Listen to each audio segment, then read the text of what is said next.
হাসপাতাল হবে আরো আধুনিক, হবে শরীর চর্চা কেন্দ্র, চিকিৎসা স্বাস্থ্য সেবায় খালিদ ভাইয়ের চিন্তা অনন্য।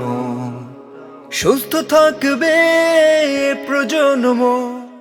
যুব সমাজ তাদের সর্বোচ্চ দিয়ে যে দেশকে পরিবর্তনের ধারায় নিয়ে আসতে চায়, তার প্রমাণ আমাদের এই যে হেলথ ক্যাম্প, আমাদের এই রক্তদান কর্মসূচি। আমরা আশা করি এই যে পরিবর্তনের ধারা, অন্যান্য আমাদের নিউ জেনারেশন যেটা তারাও এটা ধারণ করবে এবং জুলাই বিপ্লবের যে আসলে চেতনা, এই চেতনাকে আরও উজ্জীবিত করবে।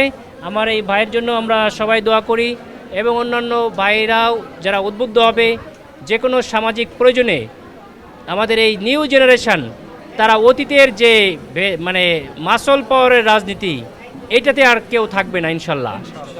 আগামীর রাজনীতি হবে সেবার রাজনীতি, আগামীর রাজনীতি হবে মনস্তাত্ত্বিক, আগামীর রাজনীতি হবে মেধার রাজনীতি, আগামীর রাজনীতি আর টোকাইদের রাজনীতি থাকবে না ইনশাল্লাহ।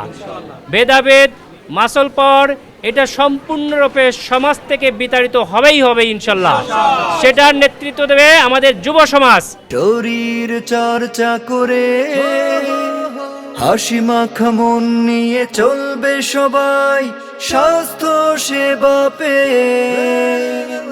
হাসি মাখা মন নিয়ে চলবে সবাই স্বাস্থ্য সেবা পেয়ে। ডাক্তাররা আমাকে পরীক্ষা করলো, প্রেশারটা দেখলো এবং প্রেসক্রিপশন করে দিল। মোটামুটি আমাকে কিছু ওষুধও দিচ্ছে।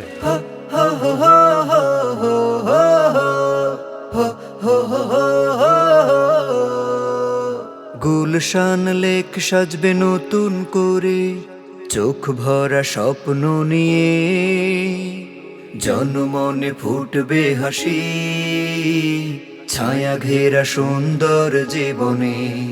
ও সন্ত্রাস চাঁদাবাজি দূর করে দিয়ে ব্যবসার প্রসার বাড়িয়ে ভয়হীন পরিবেশ গড়ে শান্তি আনবেন এখানে।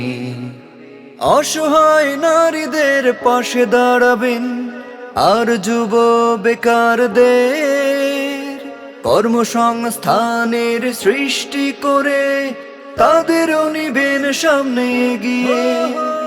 কর্মসংস্থানের সৃষ্টি করে তাদেরও নিবেন সামনে এগিয়ে।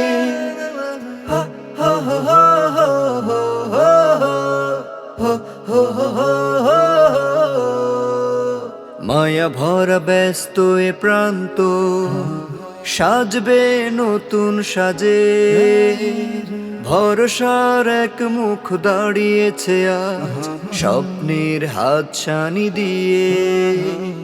অবকাঠামো উন্নয়নে আর আস্থা সেবা, ঢাকা 17 আসনে দাঁড়িপাল্লায় ডাক্তার খালিদুজ্জামান ভাই।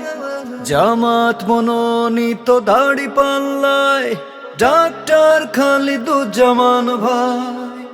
সবাইকে সালাম জানাই।